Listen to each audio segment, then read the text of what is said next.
The health of a democratic legal system is often measured not by the absence of pressure, but by the resilience of those who stand against it.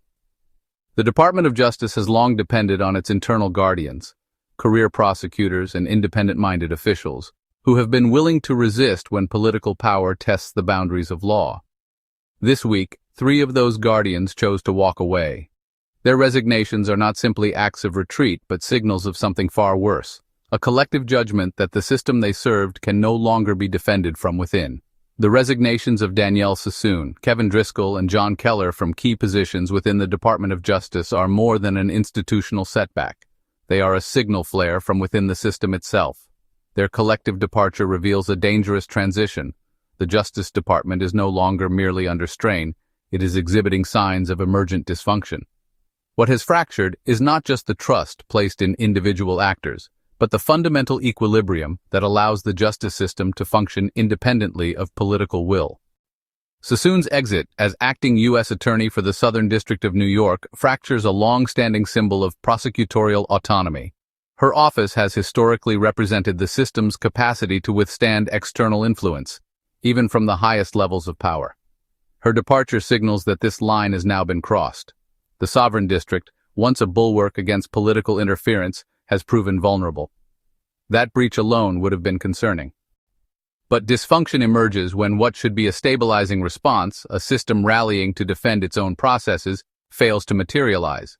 Instead, Driscoll and Keller, senior prosecutors in the DOJ's Public Integrity Section, followed Sassoon out the door.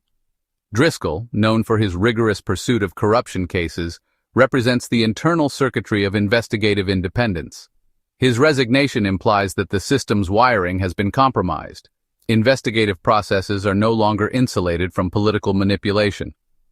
Keller, operating as a bridge between SDNY and the DOJ's broader anti-corruption infrastructure, was the integrator, the link ensuring that localized autonomy and national oversight worked in concert.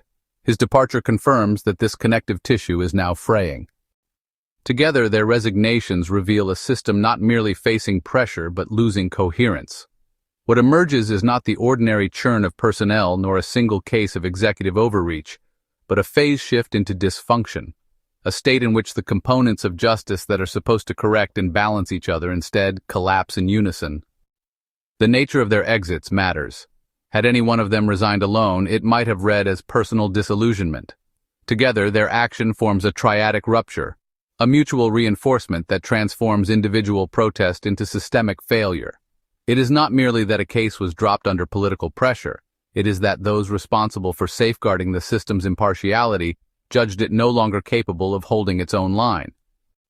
This is the emergent dysfunction, the transformation of the justice system from a tense but functioning equilibrium into a structure that no longer stabilizes itself. When the guardians of independence abandon their posts, not in isolation but as a collective, it is no longer a warning. It is a declaration that the mechanisms of integrity have broken down. What the public must now confront is not a lapse, but the possibility that the justice system's capacity to resist political coercion has already collapsed.